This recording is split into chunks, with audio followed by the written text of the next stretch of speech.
Class 10th maths chapter 9 question the angle of depression the angles of depression of the top and the angle of depression of the top and the bottom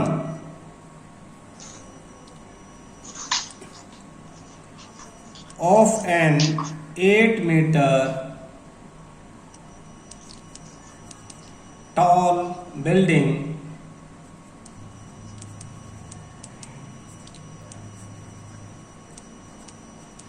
from the top of a multi-storied building are 30 degree and 45 degree respectively. Find the height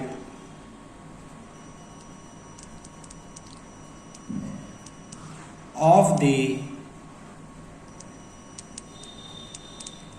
multi-storied building and the distance between the two buildings. Question समझाता हूं सबसे पहले। Angle of depression, दो तरह के angle होते हैं बेटा, मैं यही बताऊंगा।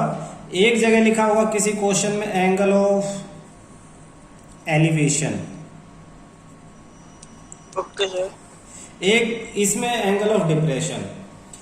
तो ये कोई सपोज ये कोई बिल्डिंग है, ये पॉइंट है, नीचे से ऊपर जब आप देखोगे तो बेस के साथ ये जो एंगल होगा इसे कहते हैं एंगल ऑफ एलिवेशन। इस तरह ये एंगल। डिप्रेशन का मतलब क्या है, ये कोई आपके पास बिल्डिंग है ये, और ये ऊपर से एक इमेजिनरी लाइन मान लेते हैं हम। ऊपर से जब नीचे देखा जाता है तो इस इमेजिनरी लाइन और ये जो नीचे आप देख रहे हो इसके बीच जो एंगल होता है इसे कहते हैं एंगल ऑफ डिप्रेशन। और हमेशा एंगल ऑफ एलिवेशन और डिप्रेशन दोनों बराबर होते हैं।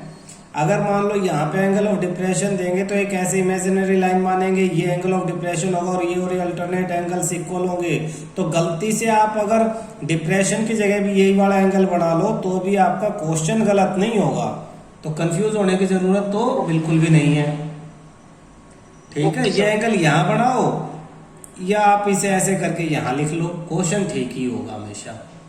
लेकिन रिप्रेजेंट करने का तरीका अलग है। डिप्रेशन ऊपर से नीचे देखते हुए और एलिवेशन नीचे, जैसे एलिवेटर किसे कहते हैं, सीढ़ियां जो ऊपर ले जाती है एलिवेटर है ना, जनरली उसको कहते हैं एलिवेटर। तो नीचे से ऊपर देखते हुए एंगल ऑफ एलिवेशन, और डिप्रेशन नीचे की तरफ जाते हुए तो ऊपर से नीचे देखते हुए डिप्रेशन। अब इसने कहा टॉप, आगे हम क्वेश्चन को समझें तो angle of depression of top and the bottom of 8 metre tall building. एक बिल्डिंग है, ये बिल्डिंग मान लो ये वाली, ये ए और ये बी, ये एक बिल्डिंग है, 8 मीटर इसकी हाइट है। इसके टॉप के ऊपर जो एंगल आया है वो, और इसके बॉटम के ऊपर एंगल आया है वो, कहां से आया है? From the top of multi storey building. एक मल्टी स्टोरी बिल्डिंग थी, ये तो ग्राउंड मान लो, ये आपका ग्राउंड है, ये ग्राउंड हो गया। और ये सीडी एक मल्टी स्टोरी बिल्डिंग थी, इसके टॉप से, इसके टॉप पे देखो पहले टॉप लिखा है फिर बॉटम लिखा है, तो ये मल्टी स्टोरी बिल्डिंग के टॉप से इसके टॉप पे, फिर टॉप से इसके बॉटम पे। तो यहाँ पे एक इमेजिनरी लाइन हमें माननी पड़ेगी। तो ये वाला एंगल पहले टॉप का कितना दिया, 30 डिग्री, तो ये 30 डिग्री हो गया। फिर बॉटम का कितना दिया है 45 डिग्री, तो ये वाला एंगल हो गया आपका 45। तो इन्हें यहाँ कैसे बनाएंगे, देखो ये 45 तो अल्टरनेट, ये भी 45 बॉटम पे है ना, ये 30, तो यहाँ 30 बनाने के लिए ये लाइन ऐसे ज्वाइन करनी पड़ेगी, फिर हम लिखेंगे इसे 30। सिर्फ दो एंगल दिए हुए, एक ये दे दिया, एक ये दे दिया, एक ये 8 मीटर दे दिया। और क्या पूछा हुआ है, find the height of multi storey building, यानी ये डीसी की हाइट ये पूछी आपसे, ये डीसी पूछ लिया आपसे, डीसी जो फिगर में हमने डीसी लिखा है, मल्टी स्टोरी बिल्डिंग की हाइट।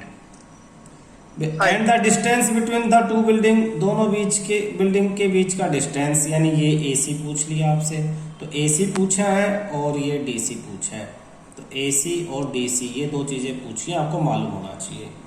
क्लियर है? फिगर से क्या पता लगा हमें, फिगर से हमें समझ में आया कि ये 8 मीटर है, तो ये इसके सामने ये वाला पोर्शन, इसे हम ई पॉइंट ले लेते हैं, ई सी भी 8 मीटर ही होगा। और ऊपर वाले को डीई को हम x मान ले, अगर डीई को x मान लिया, तो अब दो एंगल है, बहुत आसान है, दो एंगल है तो दो ट्रायंगल बन रहे हैं, राइट एंगल ट्रायंगल। तो पहले वाला, अच्छा जब इस क्वेश्चन को सोल्व करेंगे ना, मान लो हमने सॉल्यूशन लिखा है, तो सॉल्यूशन में एक काम करना बेटा, ये सारा क्वेश्चन है ना ऐसे कैसा लिख देना पहले थ्योरी में, लेकिन उसमें कुछ चेंज करना। तो द एंगल ऑफ डिप्रेशन, इसके बाद यहां डिप्रेशन के बाद डाल देना top of the top and bottom of an 8 metre tall building, building के आगे ब्रैकेट में डाल देना, मैं रेड पेन से ब्रैकेट में डाल रहा हूं, बिल्डिंग के आगे ब्रैकेट में रेड पेन से डाल देना ए बी, जो तुमने फिगर में मानी ए बी। Okay sir.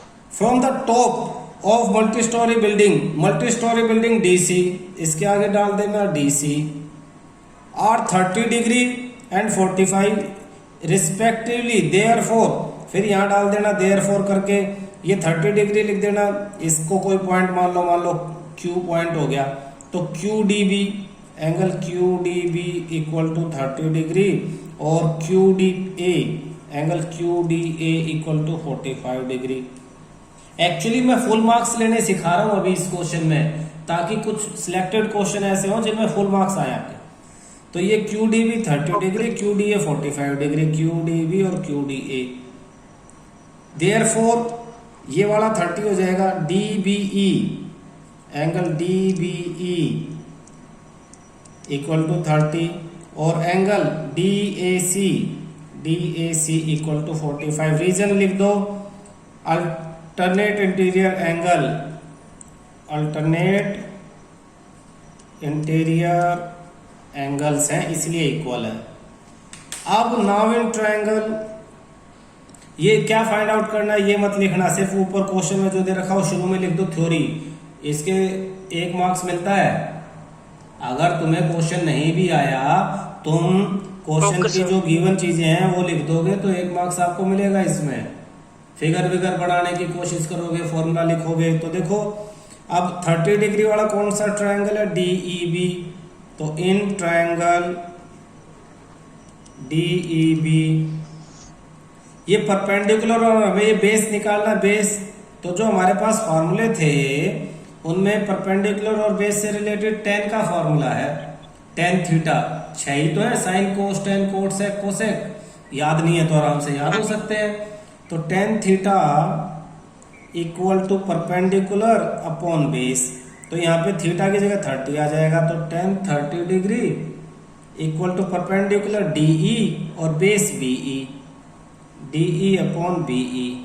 ये देखो ये परपेंडिकुलर और ये बेस, कोई दिक्कत नहीं है यहाँ तक। तो टेन 30 की वैल्यू 1/√3 होती है, मैं टेबल बनाने भी सिखा दूंगा और धीरे धीरे याद करा दूंगा, इक्वल टू डीई, डीई की जगह हमने x लेट कर रखा है, ऊपर ही ले लो let DE equal to x centimetre, और अपॉन में बीई, क्रॉस मल्टीप्लाई बीई उधर 1 से √3x से, देयरफॉर बीई इक्वल टू आपके पास आ जाएगा √3x,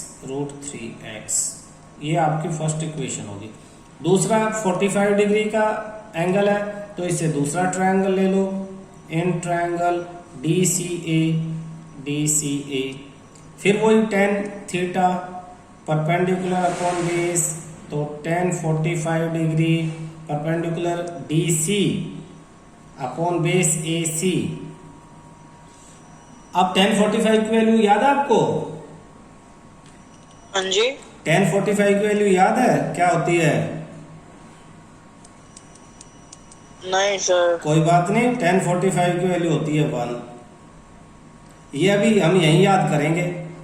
इक्वल टू DC, यहां देखो फिगर में DC की जगह मैं लिखूंगा x प्लस 8, क्योंकि यहां से यहां तक x और आगे फिर 8, तो DC की जगह मैंने लिख लिया x प्लस 8 अपॉन AC ये बेस है, तो upon AC cross multiply AC equal to x plus 8, equation second. अब आप देखो फिगर में BE और AC दोनों इक्वल है ना? हाँ जी। तो लिख दो BE इक्वल टू AC, और BE की क्या वैल्यू आई थी आपकी? √3x, और AC की क्या आई थी? x plus 8। प्लस 8, तो ये x इधर आके माइनस हो जाएगा, √3x minus x equal to 8। दोनों में से मैं x कॉमन ले लो तो यहाँ बचेगा √3, और माइनस x में से x ही चला जाएगा तो 1 बचेगा, इक्वल टू 8। तो x is equal to 8 upon √3 minus 1, ये आ जाएगा। x is equal to 8 upon √3 minus 1। ये तो x की वैल्यू आई है 8 अपॉन √3 माइनस 1। हमें तो पूरा बताना है, तो इसमें 8 प्लस करना पड़ेगा। तो उसके लिए आप सबसे पहले क्या करो, आप सबसे पहले इसे रैशनलाइज कर लो। रैशनलाइज कैसे करते हैं इसे? अपॉन में √3 माइनस 1 है, तो √3 माइनस 1 को रूट को नीचे नहीं छोड़ते, तो इसके लिए हम करेंगे x is equal to 8 upon √3 minus 1 को मल्टीप्लाई करेंगे √3 प्लस 1 से, और अपॉन भी √3 प्लस 1 से। तो ये क्या हो जाएगा आपका? ये हो जाएगा आपका, मैं यहाँ करता हूँ आगे, x is equal to 8 √3 plus 1 upon a minus B a plus B, तो a माइनस बी और a प्लस बी का एक फॉर्मूला है a² माइनस बी स्क्वायर। मैं यहाँ लगा दूंगा तो √3 का स्क्वायर और माइनस 1 का स्क्वायर, तो ऊपर तो 8 √3 प्लस 1, √3 का स्क्वायर 3 माइनस 1 का स्क्वायर 1, ऊपर फिर 8 √3 प्लस 1, 3 माइनस 1 2, 2 से ये कैंसिल 4, तो 4 √3 प्लस 1, ये x की वैल्यू आई है। हमें चाहिए DC x प्लस 8, तो इसमें 8 और प्लस कर दो, 4 √3 प्लस 1 प्लस में 8, 4 को अंदर इनसे मल्टीप्लाई कर लो, 4 √3 प्लस में 4 1 जा 4 प्लस 8, 4 प्लस 8 12, तो 12 प्लस 4 √3 मीटर। ये आपका आंसर आ गया, यहीं आपको छोड़ देना है। अब ये तो DC था। AC, एक मिनट दोबारा बताऊंगा। AC, ये देखो DC और AC दोनों बराबर हैं, tan 45 1 होगा तो DC अपॉन AC दोनों बराबर होंगे, तो AC भी DC के ही बराबर होगा, 12 प्लस 4 √3 मीटर। देखो सबसे पहले इसमें इंपॉर्टेंट है फिगर बनाना। फिगर में उसने कहा एक ये छोटी बिल्डिंग और एक बड़ी बिल्डिंग। बड़ी बिल्डिंग से छोटी बिल्डिंग की टॉप पे देखा तो 30 डिग्री का एंगल, बॉटम में देखा तो 45 डिग्री का एंगल। तो हमने दो ट्रायंगल बना लिए। एक ट्रायंगल तो ये ऊपर वाला हो गया, हाँ जी। तो पहले ये ऊपर वाला यही ट्रायंगल ले लिया हमने, ठीक है। इसमें हमने क्या किया, tan थीटा। tan थीटा का फॉर्मूला होता है परपेंडिकुलर अपॉन बेस, ये फॉर्मूला आपको याद करना पड़ेगा। इसके साथ साथ आप है ना दो फॉर्मूले और याद कर लो। साइन थीटा का फॉर्मूला होता है परपेंडिकुलर अपॉन हाइपोटेन्यूज, और कोस थीटा का फॉर्मूला होता है बेस अपॉन हाइपोटेन्यूज। और खास बात क्या है कि ये जो ट्रायंगल है इसमें ये 90 डिग्री और ये थीटा, तो इस नीचे वाले को तो बेस कहते हैं जो थीटा और 90 को मिलाता है। इस थीटा के सामने जो 90 की दूसरी खड़ी वाली साइड है इसे परपेंडिकुलर बोलते हैं, और जो टेढ़ी साइड है ये हाइपोटेन्यूज। तो हमें क्वेश्चन में ये देखना होता है कि हमें क्या निकालना है, जैसे इस क्वेश्चन में ये परपेंडिकुलर निकालना और बेस निकालना है ना, हाँ जी। तो हम लिख लेंगे अलग से कि परपेंडिकुलर और बेस इनका रिलेशन हमारे पास है। तो जब इन तीन फॉर्मूलों में देखेंगे हम, एक ये परपेंडिकुलर और बेस का ये tan वाला फॉर्मूला, तो ये लगा देंगे। अगर किसी में तुमसे ये हाइपोटेन्यूज पूछी हुई है, पतंग उड़ा रहा है बच्चा, कितनी लंबी वो उसकी डोरी है पूछी है, तो क्या होगा, हाइपोटेन्यूज आ जाएगा। और बेस दिया हो तो बेस और हाइपोटेन्यूज यानी कोस लगा देंगे, और परपेंडिकुलर दिया हो तो परपेंडिकुलर एंड हाइपोटेन्यूज साइन लगा देंगे। तो क्वेश्चन में हम ये देखेंगे कि कौन से तीनों में से कौन सा फॉर्मूला लगेगा, क्या पूछा और क्या दिया है, वो दोनों चीजें लिख लेंगे और उसके अकॉर्डिंग आराम से जज कर लेंगे फॉर्मूला। यहाँ में परपेंडिकुलर और बेस पूछा हुआ है तो tan थीटा लगा दिया हमने। थीटा कितना है, पहले में 30 डिग्री है ना। तो अब तुम्हें क्या याद करना है, तुम्हें ये tan की वैल्यू याद करनी है कि tan अगर 0 है तो 0, 30 है तो 1/√3, बहुत आसान है। 45 डिग्री है तो 1, 60 डिग्री है तो √3 और 90 डिग्री तो नोटिफाइड। तो देखो इन क्वेश्चंस में जो तुम क्वेश्चन करोगे, ना तो कोई 0 वाला क्वेश्चन आएगा इनमें, ना ही कोई 90 वाला आएगा। तो तीन क्वेश्चन आएंगे, 30 डिग्री का, 45 डिग्री का और 60 डिग्री का। तो अब तुम्हें क्या याद करना है कि tan 30 की वैल्यू होती है 1/√3, मुश्किल तो नहीं है। tan 30 1/√3, tan 45 की वैल्यू होती है 1, सिर्फ 1, सीधा सीधा 1, और tan 60 की वैल्यू होती है √3। तो हो जाएगा ना आराम से याद। हाँ जी। अभी याद करके देख लो, tan 30 1/√3, लाइन से याद कर लो, ऊपर लाइन से याद करो 30 45 60, 15 डिग्री का डिफरेंस है। नीचे याद करो 1/√3, 1 और √3, 1/√3 ऊपर वाला 1 और नीचे वाला √3 अलग अलग करके लिख दिया, हो जाएगा आराम से याद। ये एक्स्ट्रा में याद कर लो बाकी क्वेश्चंस के लिए किसी और चैप्टर के कि 0 tan 0 0 होता है बस, tan 90 नॉट डिफाइंड। ये हो गया।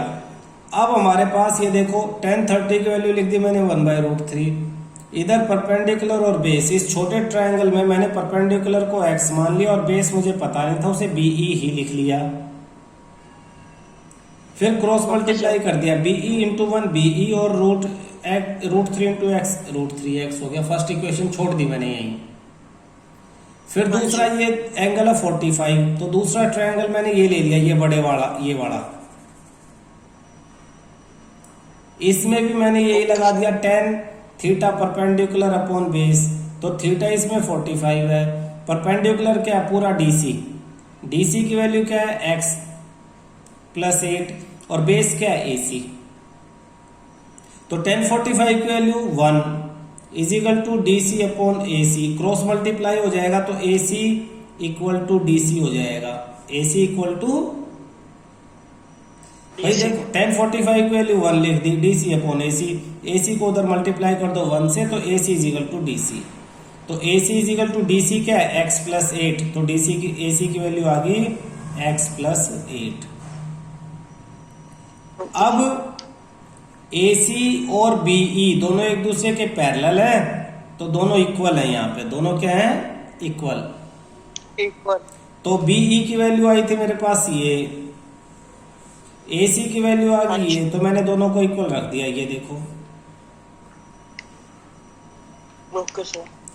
तो इसमें मैंने क्या किया, x को इधर ले आया मैं, तो √3x - x 8 इधर ही रह गया।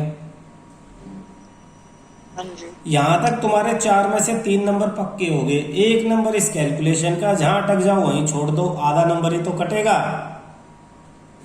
हाँ जी। x इधर आ गया, √3 कॉमन ले लिया, √3 - 1 = 8। ये √3 - 1 इधर x के साथ मल्टीप्लाई, दूसरी तरफ 8 से जाके डिवाइड हो गया। जब कभी भी अपॉन में रूट होता है तो हम उसे रैशनलाइज करते हैं। तो √3 - 1 है तो ऊपर नीचे √3 + 1 से मल्टीप्लाई कर दिया। ऊपर तो 8 × √3 + 1 रह गया, नीचे a - b और a + b का फॉर्मूला लगा, a² - b²। तो a क्या है √3, तो √3 का स्क्वायर कर दिया, b क्या है 1, तो 1 का भी स्क्वायर कर दिया। तो ऊपर तो 8√3 + 1, नीचे √3 का स्क्वायर 3 और 1 का स्क्वायर 1, 3 - 1 2, 2 से 8 कैंसिल 4। तो ये किसकी वैल्यू आ गई? ये इस x की वैल्यू आ गई 4√3 + 4। x की वैल्यू आई, 4 से मल्टीप्लाई करेंगे तो 4√3 + 4। इसमें नीचे वाले 8 को और प्लस कर लेंगे तो टोटल वैल्यू आ जाएगी 4√3 + 4 प्लस में 8, यानी 4√3 + 12 वैल्यू आ जाएगी। Okay sir. ये वाला 8 ऊपर x में प्लस हो जाएगा तो हो गया ना। अच्छा, जितना ये है उतना ही AC है, तो AC भी आ जाएगा 4√3 + 12। देखो ये हमने बराबर निकाला था ना, AC = DC। हाँ जी। हाँ, तो यहां तुम्हारा ये क्वेश्चन कंप्लीट हो जाता है। क्लियर है? डिस्टेंस फॉर्मूला, डिस्टेंस फॉर्मूला किसे कहेंगे? डिस्टेंस फॉर्मूला याद है? 2 पॉइंट, एक पॉइंट ये और एक पॉइंट ये, 2 पॉइंट के बीच का डिस्टेंस निकालना है। और ये जो पॉइंट है ये आपको वैल्यू दे दी, जैसे इस पॉइंट की वैल्यू दे दी कोई x1 और y1, और इस पॉइंट की वैल्यू दे दी x2 और y2। तो इन दोनों पॉइंट के ये A है और ये B है। तो AB निकालने के लिए जो फॉर्मूला यूज होता है वो क्या है? ये देखो, x2 - x1 का square minus y2 - y1 square. तो ये डिस्टेंस फॉर्मूला है। एग्जाम्पल से मैं बता देता हूं, एक आसान एग्जाम्पल से। पॉइंट A दे दिया आपको, सपोज ये पॉइंट A है, और ये दे दिया आपको 2,3, और ये पॉइंट B आपको दे दिया मान लो 4,5 या 6। तो आपको AB का डिस्टेंस निकालना, तो आप क्या करोगे? ऐसे एक रूट का बड़ा निशान लगाओगे। x2, ये देखो x1, ये y1, ये x2 और ये y2। तो x1 की वैल्यू 2, y1 की वैल्यू 3, x2 की वैल्यू 4, y2 की वैल्यू 6। फार्मूला क्या? x2 - x1 यानी 4 - 2